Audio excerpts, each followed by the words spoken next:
नमस्कार, मी करण आपलं सगळ्यांचं माझ्या चॅनलवर स्वागत. उद्धव ठाकरेंच्या पक्षात एकाहून एक नमुने भरलेले. संजय राऊत असतील, सुषमा अंधारे असतील, या अनेक नमुन्यांविषयी मी इतकी वेळा आता व्हिडिओ बनवले की लोकही कमेंट करायला लागली आहेत की आता या नमुन्यांविषयी बोलूच नका, यांना जितकं होईल तितकं टाळा. कारण महाराष्ट्रातली लोक इतकी फुकट्यावर बसली नाही आहेत की संजय राऊत रोज सकाळी काय बोलतात हे ऐकण्यासाठी सगळ्यांना उत्सुकता लागलेली असेल. कारण सुषमा अंधारे आणि संजय राऊतांसारख्या लोकांना एक गैरसमज आहे की महाराष्ट्रातली जनता ही महामूर्ख आहे आणि त्यांचं ऐकण्यासाठी प्रत्येक जण हा घरी बसलेला असतो आणि त्यांची वक्तव्य फार बारकाईने प्रत्येक जण हा लक्षपूर्वक ऐकत असतो. आणि अशा नमुन्यांना घेऊन उद्धव ठाकरे म्हणे बाळासाहेबांची जुनी शिवसेना पुन्हा एकदा उभी करणार. आणि या भली मोठी नमुन्यांच्या यादीमध्ये आता त्यांच्या पक्षातून अजून एक नाव वरती आलं, ते म्हणजे वसंत मोरे यांचं. आता वसंत मोरे यांनी भरत गोगावलेंवर जे वक्तव्य दिलंय ते जर त्यांनी शांतपणे घरी बसून पुन्हा एकदा ऐकलं तर ते वक्तव्य ऐकल्यानंतर त्यांनाही लाज वाटेल की मी काय बोलून गेलोय. कारण त्यांचं असं म्हणणं आहे की विधानसभेच्या निवडणुकीपूर्वी भरत गोगावलेंनी जे आज सरकारमध्ये मंत्री आहेत, शिंदे सेनेचे मोठे नेते, त्याने आपल्या घरी एक अघोरी पूजा घातलेली होती आणि त्या पूजेच्या फळास्वरूपच त्यांना फार मोठं हे विधानसभेच्या निवडणुकीत यश मिळालं. त्याने जे वक्तव्य दिलंय ते असं आहे की विधानसभेच्या निवडणुकीआधी 18 ऑक्टोबर 2024 रोजी एक्झॅक्ट तारीख दिली आहे त्यांनी. गोगावले यांनी उज्जैन येथील बगलामुखी देवीच्या मंदिरात 11 महाराजांसोबत पूजा घेतली. त्यानंतर त्यांना घरी बोलावून घेतलं, म्हणजे त्या महाराजांना घरी बोलावलं आणि अजून एकदा पूजा घातली आणि त्या महाराजांची सुद्धा पूजा केली. तुमच्या कामावर विश्वास नाही का? मग अशा पूजांचा आधार का घेता? महाराष्ट्रातले अनेक नेते त्या मंदिरात जातात आणि एका पूजेचे जवळपास 15 लाख रुपये तिथे देतात, असं वसंत मोरे यांची माहिती आहे. आणि जर गोगावलेंनी हे नाकारलं, म्हणजे हे जे त्यांनी दावा केलाय, तर आम्ही अंधश्रद्धा निर्मूलन समितीकडे तक्रार दाखल करू, असं वसंत मोरे यांनी फार महापराक्रमी वक्तव्य दिलेलं. आणि माझा असा प्रश्न आहे वसंत मोरेंना की भरत गोगावलेंनी आपल्या घरी पूजा घातली किंवा उज्जैनला जाऊन पूजा केली हे तुम्ही स्वतः आपल्या वक्तव्यामध्ये म्हणताय, ऑन रेकॉर्ड स्टेटमेंट तुम्ही हे दिले. तर त्या वक्तव्यामध्ये तुमच्या मते जर त्यांनी घरात आणि मंदिरात जाऊन पूजा केली असेल तर त्या पूजाविषयी किंवा त्यांनी कुठल्याही प्रकारची पूजा घातली असेल त्याची तुम्हाला काय समस्या आहे? आणि तंत्रविद्या ही भारतीय पुरातन काळापासून राजा महाराजा उपयोगात आणत आलेले आहेत. आता मी जरी या गोष्टीवर विश्वास ठेवत नसलो आणि कर्मयोगावर जरी माझा जास्त विश्वास असलं तरी सुद्धा जर एखाद्या व्यक्तीला तंत्रविद्येचा उपयोग करायचा असेल आणि मानव हत्येपर्यंत जर तो जात नसेल, म्हणजे मानव बळी जर इतक्या वरच्या स्तरावर जात नसेल आणि काही छोटी मोठी पूजा वगैरे घालत असेल तर त्यात वसंत मोरेंना काय समस्या असावी? आता भरत गोगावले मंत्रालयात येऊन काही तंत्रविद्या किंवा तंत्रपूजा करत नाहीये. जर सार्वजनिक जागेवर येऊन एखाद्या व्यक्ती काही अघोरी पूजा वगैरे घालतोय तर त्याविषयी तुम्ही बोला. आणि त्याविषयी मला असं वाटतं की आपण तक्रार दाखल केलीच पाहिजे आणि सरकारने सुद्धा त्यावर दखल घेतली पाहिजे.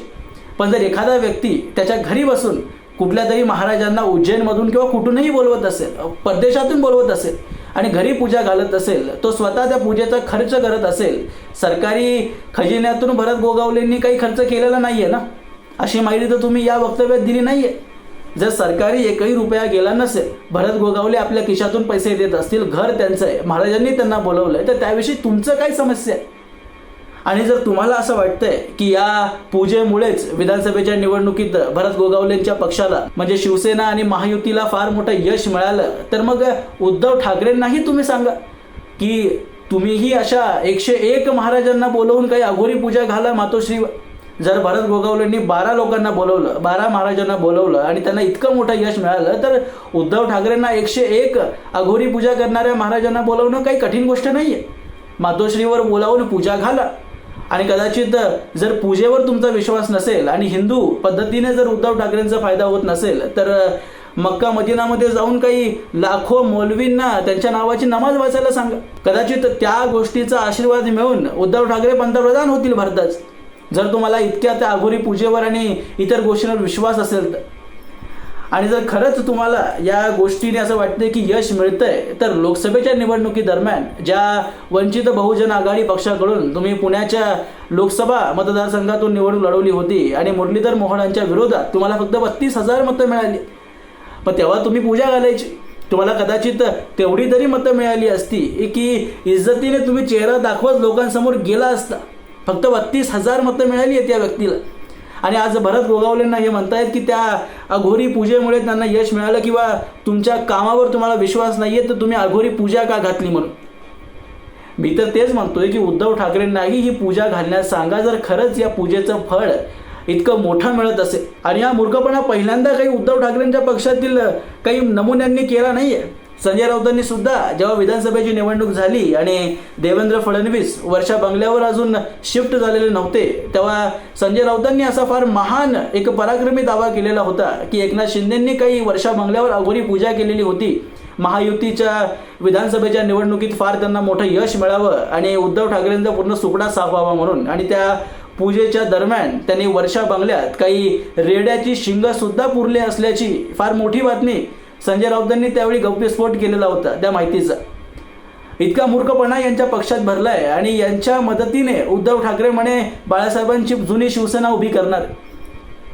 जेव्हा वसंत मोरेंना शिवसेनेत प्रवेश दिलेला होता उद्धव ठाकरेंनी, प्रवेशादरम्यान त्यांनी एक वक्तव्य दिलेलं होतं की वसंत मोरेंच्या मदतीने आम्हाला पुण्यात शिवसेनेचा विस्तार करायचा आहे. आज वसंत मोरे काय करत आहे तर कुठल्या मंत्र्याच्या घरात कोणत्या प्रकारची पूजा होते आणि त्या पूजेला किती खर्च लागतो याची माहिती आज वसंत मोरे काढत बसले. आपल्या पक्षाची किती कार्यकर्ते हे ऑन ग्राउंड काम करतायत. विधानसभेच्या निवडणुकीत आपल्याकडून काय चुका झाल्या, लोकसभेत आपण इतकं मोठं पराक्रम काय केलं होतं की आपल्याला फक्त 32,000 मतं पडली. याचा शोध घेण्याच्या बदल्यात आज हे कोणाच्या घरात काय पूजा चालली आहे याची माहिती घेत बसले आणि त्याविषयी लोकांना जाब विचारत फिरतायत की तुम्ही ही पूजा का घातली म्हणून. एखाद्या व्यक्तीने त्याच्या घरात पूजा घातली, ती कुठल्याही देवाची पूजा असेल आणि कुठल्याही प्रकारची असेल, त्यात तुमच्या पोटात काय दुखतंय हा माझा प्रश्न आहे. माझ्या घरात मी आज पूजा घाली, देवेंद्र फडणवीस मी म्हणतोय की परवा अघोरी पूजा आपल्या घरात घालतील, तर उद्धव ठाकरे आणि काँग्रेसच्या राहुल गांधींनी काही आंदोलन केलं पाहिजे की देवेंद्र फडणवीसांनी या देवाची आपल्या घरात पूजा घातली आहे आणि त्याविषयी आम्हाला फार संदेह आहे म्हणून. देवेंद्र फडणवीसांनी आपल्या घरात पूजा घातली तर घातली, त्यात इतर लोकांना आपल्या पोटात दुखाची समस्या काय, किंवा भरत गोगावलेंनी आपल्या घरात पूजा घातली तर त्याविषयी उद्धव ठाकरेंच्या पक्षातील नेत्यांना काय समस्या आहे. आणि अंधश्रद्धा निर्मूलन समितीविषयी तर बोलूच नका. त्यांचं आम्हाला सर्व माहिती आहे की कशा प्रकारचं दुटप्पीपणा या समितीने आजपर्यंत राबवलेला आहे. त्यामुळे त्यांच्याकडे तक्रार दाखल करणं आणि हे सगळी नाटकं करून काहीच उपयोग होणार नाही. ते जोपर्यंत तुम्ही त्या वंचित बहुजन आघाडीमध्ये होता तोपर्यंत कदाचित चालत असेल, पण आज ज्या तुम्ही पक्षात आहात त्या पक्षात या सगळ्या गोष्टी चालत नाहीत आणि कदाचित उद्धव ठाकरे आता यांच्या नेतृत्वामध्ये हे सगळ्या गोष्टी चालत असाव्यात. जी शिवसेना मला माहिती आहे त्यात असल्या अंधश्रद्धा आणि असल्या गोष्टी चालत नसतात. अघोरी पूजा कोण काय करतोय किंवा कोणती पूजा घालतोय याची माहिती घेण्यापेक्षा जरा आता महापालिकेची निवडणुका येणार आहेत, त्यात आपण आपल्या पक्षासाठी अजून जास्त काय काम करू शकतो याविषयी माहिती घ्या आणि पक्षासाठी काम करा, ताकी उद्धव ठाकरे आणि त्यांच्या परिवाराची आबरू जी आहे ती महापालिकेच्या निवडणुकीत थोडीफार वाचावी. कारण आत्ताची परिस्थिती पाहता मला वाटत नाही की काही महापालिकेच्या निवडणुकीत फार मोठा चमत्कार होणार आहे उद्धव ठाकरेंसाठी. आणि या निवडणुकीतही जर विधानसभेच्या निवडणुकीप्रमाणे पूर्ण सुपडा साफ झाला तर हा उभाटा गटाचा अंत मानला जाईल राजनैतिकदृष्ट्या. त्यामुळे वसंत मोरेंसारख्या नमुन्यांना एकतर पक्षातून काढा किंवा नमुन्यांना त्या सांगा की आपल्या जिभेवर लगाम ठेवत जावं म्हणून, की कोण अघोरी पूजा करतोय आणि कोण कुठल्या देवाची पूजा करतोय याविषयी जास्त माहिती घेण्याची गरज नाही. एखादा नेता आपल्या घरी पूजा घालतोय तर घालू द्या, त्यात तुम्हाला काही जास्त समस्या किंवा मिरची लागण्याची गरज नाही. आणि तुम्हालाही असं वाटत असेल की त्या पूजेने फळ भेटतं तर उज्जैनचे महाराज जे कोणी 12-13 महाराज आहेत त्यांचा दरवाजा तुमच्यासाठी उघडा असेल. भरत गोगावलेंनी काही गोल्ड मेंबरशिप नाही घेतली आहे त्या महाराजांची की ते महाराज फक्त भरत गोगावलेंच्याच घरी येणार आणि पूजा करणार म्हणून. तुम्ही सुद्धा जावा, तुम्हाला तर माहिती आहे ना की 15 लाख घेऊन ते घरी येतात म्हणून. तुम्ही 20 लाख द्या, तुमच्या घरी कदाचित अजून जास्त 4 मंत्र ते लोक बोलून जाते आणि महापालिकेच्या निवडणुकीत BJP आणि शिंदेंचा सुपडा साफ होऊन जाईल आणि तुमच्या पक्षाचे पक्षप्रमुख आणि त्यांचा पक्ष हा पुन्हा एकदा महापालिकेत आपलं वर्चस्व कायम करेल. मित्रांनो, अशा मूर्खपणाविषयी ना मला व्हिडिओ बनवायला सुद्धा लाज वाटते, पण बनवावं लागतं कारण अशा नमुन्यांना आजकाल मराठी माध्यमं जास्त स्क्रीन टाईम द्यायला लागले. यांची वक्तव्य मोठ्या हेडलाईन्सवर झळकवत आहेत माध्यमात की भरत गोगावले यांनी आपल्या घरी अघोरी पूजा केली म्हणून. असो मित्रांनो, याबद्दलची तुमची मतं तुम्ही मला कमेंट बॉक्समध्ये अवश्य सांगा आणि व्हिडिओ जर आवडला असेल तर व्हिडिओ लाईक करा, शेअर करा आणि असेच माहितीपूर्ण व्हिडिओज पाहण्यासाठी माझ्या चॅनलला सबस्क्राईब जरूर करा. भेटा पुढच्या व्हिडिओमध्ये. तोपर्यंत जय हिंद, जय महाराष्ट्र.